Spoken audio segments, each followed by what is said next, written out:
तारा। एक जो तारा होता है, तारे का जन्म भी होता है, उसका विकास भी होता है और वो नष्ट भी होता है। तारा जन्म भी लेता है, तारे का जन्म होता है, तारा विकास भी करता है या विकासशील अवस्था में भी होता है और साथ ही क्या हो जाता है, नष्ट भी हो जाता है। ये साथ ही क्या हो जाता है, तो नष्ट भी हो जाता है। ठीक है, अब यहाँ पर जो तारा है इसके जन्म की बात की जाए, तारे के जन्म की बात की जाए, इसका जो ये पूरा सर्कल होता है, इसी को क्या कहा जाता है, इसका जीवन चक्र कहा जाता है। इसको क्या कहा जाता है, इसका जीवन चक्र कहा जाता है। ठीक है, अब जो इसका जीवन चक्र है, ठीक है, इसका जीवन चक्र अर्थात कि सबसे पहले जो ये हाइड्रोजन के बादल होते हैं, इस हाइड्रोजन के बादल में आपस में हाइड्रोजन के परमाणुओं ने टक्कर की, उस टक्कर से एक चमक उत्पन्न हुई या किसका निर्माण हुआ, हीलियम का निर्माण हुआ। किसका निर्माण हुआ, हीलियम का निर्माण हुआ। तो जो ये हीलियम का निर्माण हुआ पहली बारी में, तो ये जो बना तारा, ये क्या कहलाया, ये कहलाया आदि तारा या इसी को क्या कहा गया, पूर्ण तारा। इसको क्या कहा गया, आदि तारा या आदि तारा या इसी को क्या कहा गया, भ्रूण तारा। क्या कहा गया, भ्रूण तारा। ठीक है, अब यहाँ पर आगे देखिएगा कि अब ये क्या निकल गया, यहाँ पर आदि तारा निकल गया।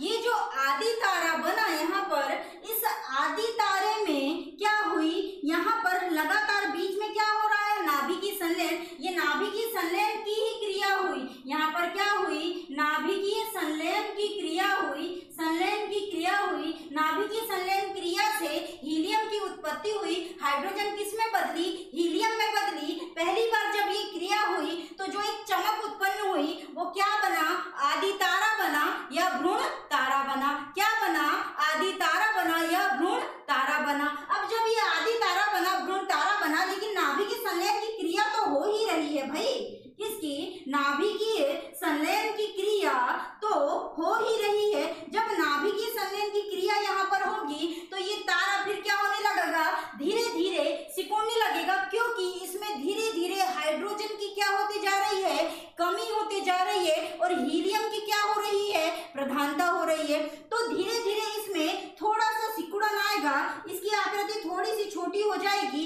ये अब क्या बन जाएगा, पूर्ण तारा बन जाएगा। ये अब क्या बन जाएगा, पूर्ण तारा बन जाएगा, क्योंकि इसमें क्या हो रही है, लगातार नाभिकीय संलयन की क्रिया हो रही है, हाइड्रोजन धीरे धीरे कम हो रही है। फिर भी यहाँ पर जब तक हाइड्रोजन पूर्ण रूप से समाप्त नहीं हो जाएगी तब तक के नाभिकीय संलयन की क्रिया चलती रहेगी। अब इसके बीच वाले भाग में यहाँ पर एक समय बाद जब लगातार नाभिकीय संलयन की क्रिया होकर ही रह जाएगी तो इसके बीच वाले भाग में हाइड्रोजन क्या हो जाएगी, हाइड्रोजन समाप्त हो जाएगी। इसके बीच वाले भाग में हाइड्रोजन क्या हो जाएगी, हाइड्रोजन समाप्त हो जाएगी। अब हाइड्रोजन इसके बीच वाले भाग में समाप्त हो गई तो क्या हो जाएगा, जब इसके बीच वाले भाग में हाइड्रोजन समाप्त हो जाएगी तो क्या हो जाएगा, सबसे मुख्य क्रिया नाभिकीय संलयन की क्रिया क्या होगी, रुक जाएगी। नाभिकीय संलयन की क्रिया क्या हो जाएगी, नाभिकीय संलयन की क्रिया रुक जाएगी। जब नाभिकीय संलयन की क्रिया रुक जाएगी तो इसमें ऊर्जा जो मुक्त हो रही थी पहले जिस दर से, उस ऊर्जा में क्या आ जाएगी, कमी आ जाएगी। जिस दर से ऊर्जा मुक्त हो रही थी पहले, उस ऊर्जा के मुक्त होने में क्या हो जाएगी, कमी आ जाएगी। जब ऊर्जा के मुक्त होने में कमी आ जाएगी तो ये जो तारा है इसका रंग कैसा हो जाएगा, इसका रंग हो जाएगा लाल। इसका रंग कैसा हो जाएगा, लाल। तारे में जब ऊर्जा कम हो जाएगी उसमें चमक कम हो जाएगी, चूंकि जो नाभिकीय संलयन की क्रिया है वो बीच में रुक गई है लेकिन बाहरी भाग में चल रही है, मतलब कि कम ऊर्जा उत्पन्न हो रही है। बाहरी भाग में जब तक हाइड्रोजन पूरी रूप से खत्म नहीं होगी तब तक बाहरी भाग में भी नाभिकीय संलयन की क्रिया चलती ही रहेगी। अभी तो सिर्फ बीच में बंद हुई है, बीच में बंद होने की वजह से इसमें ऊर्जा में क्या आ गई, कमी आ गई और इसका रंग कैसा हो गया, लाल। इसी को क्या कहा जाता है, लाल दानव तारा कहा जाता है। लाल दानव तारा कहा जाता है। अब यहाँ पर फिर बात ध्यान से सुनना,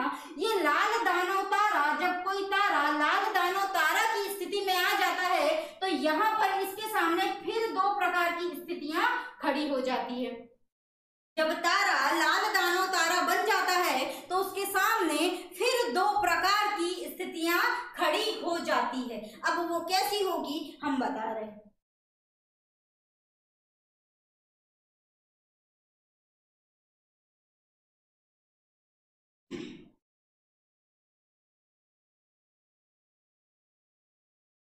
ठीक है, अब यहाँ पे क्या बन गया, ये लाल दानव तारा बन गया। ये जो लाल दानव तारा है इसके सामने दो स्थितियां खड़ी हो जाएगी कि अगर इस तारे का जो द्रव्यमान है, इस तारे का जो द्रव्यमान है वो सूर्य के द्रव्यमान से, इस तारे का जो द्रव्यमान है वो सूर्य के द्रव्यमान से सूर्य के द्रव्यमान से कम या बराबर है। क्या है, कम या बराबर है। ये एक स्थिति इसके सामने आई।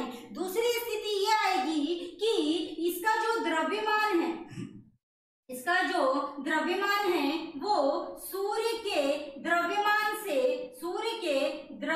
से क्या है, अधिक है। इसका जो द्रव्यमान है वो क्या है, सूर्य के द्रव्यमान से अधिक। दो स्थितियां आई कि अगर इस तारे का द्रव्यमान सूर्य के द्रव्यमान से कम या बराबर है, और दूसरी स्थिति कि अगर सूर्य के द्रव्यमान से अधिक है, तो दोनों ही स्थिति में इसमें अलग अलग क्रियाएं होती है। दोनों ही स्थिति में इसमें क्या होती है, अलग अलग क्रियाएं होती है।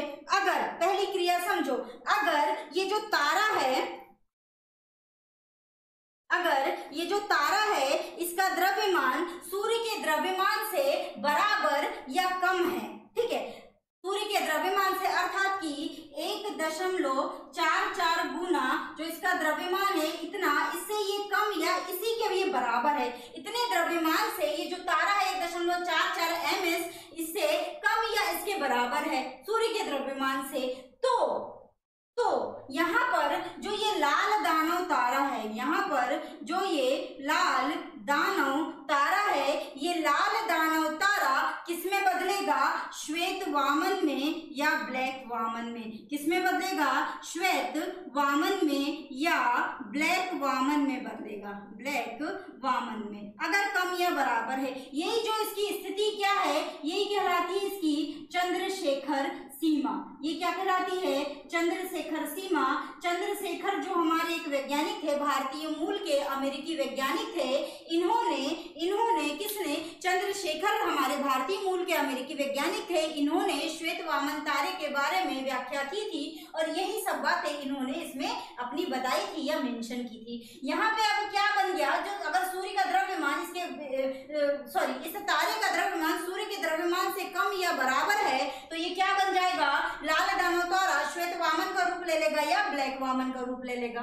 ठीक है, उसके बाद अगर इस तारे का द्रव्यमान सूर्य के द्रव्यमान से अधिक है, मतलब कि 1.44 ms से या 1.44 गुना इस तारे का द्रव्यमान 1.44 गुना अधिक है या 1.44 ms अधिक है, तो क्या होगा, तो यहाँ पर इसका जो द्रव्यमान है, तो ये जो लाल दानव तारा है, लाल दानव तारा, ठीक है, ये लाल दानव तारा, यहाँ पर आकृति देखो, अब यहाँ पे तारे की आकृति थोड़ी सी बड़ी बन रही है, ठीक है। अब यहाँ पर केंद्र में चूंकि इसके क्या हो गई थी, नाभि की संलयन की क्रिया रुक गई थी, बाहरी परत में ही सिर्फ नाभि की संलयन की क्रिया हो रही थी।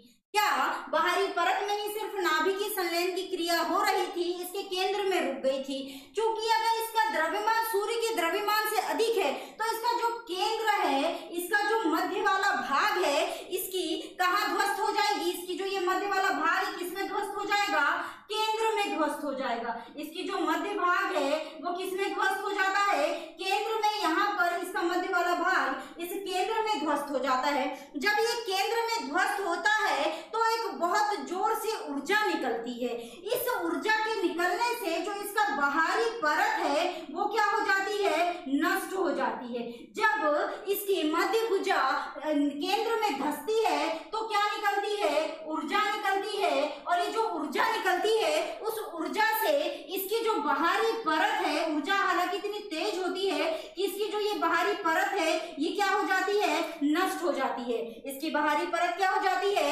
नष्ट हो जाती है। अब जब इसकी बाहरी परत नष्ट हो जाती है तो एक बहुत भयानक विस्फोट होता है। क्या होता है, एक बहुत भयानक विस्फोट होता है और इस विस्फोट को ही क्या बोलते हैं, सुपरनोवा विस्फोट बोलते हैं। इस विस्फोट को ही क्या बोलते हैं, इस विस्फोट को ही सुपरनोवा विस्फोट बोलते हैं। इस विस्फोट को ही क्या बोलते हैं, सुपरनोवा विस्फोट बोलते हैं। सुपरनोवा विस्फोट के बाद जो तारा है वो क्या बन जाता है, न्यूट्रॉन तारा। जो तारा है वो क्या बन जाता है, न्यूट्रॉन तारा बन जाता है और उस न्यूट्रॉन तारे को पल्सर भी कहते हैं। क्या कहते हैं, ये सुपरनोवा विस्फोट के बाद तारा क्या बन जाता है, न्यूट्रॉन तारा बन जाता है और न्यूट्रॉन तारे को क्या कहा जाता है, पल्सर भी कहा जाता है। और न्यूट्रॉन तारे के बाद अंततः किसमें बदल जाता है, ब्लैक होल में या कृष्ण विवर में बदल जाता है। किसमें, ब्लैक होल में या कृष्ण विवर में बदल जाता है। एक बड़ा ही करंट का आपने देखा होगा कि हाल ही में 2019 में अप्रैल 2019, ठीक है, कब, अप्रैल 2019 में एक आपको कृष्ण विवर का एक चिन्ह देखने को मिला होगा। कृष्ण विवर का एक चित्र आपको देखने के लिए मिला होगा। ये जो चित्र आया है कृष्ण विवर का, ये पहली बार ही देखने को मिला है। ये जो चित्र देखने को मिला है ना कृष्ण विवर का वर्ष 2019 में, इससे पहले जितने भी चित्र बनाए गए, दिखाए गए, वो सिर्फ एक इमेजिनेशन था। वास्तविकता में ये जो कृष्ण विवर है उसका जो चित्र आया है वो सर्वप्रथम पहली बार अप्रैल 2019 में देखा गया। या अप्रैल 2019 में जो हमारे जितने भी अंतरिक्ष का जो अभी भी अनुसंधान कार्य में लगे हुए हैं, इस क्षेत्र में जो कार्य करते हैं, उनके द्वारा इस चित्र को क्या किया गया है, प्रस्तुत किया गया है। ठीक है, अब ये जो चित्र है थोड़ा सा कैसा है यहाँ पर मैं बता ही देती हूँ।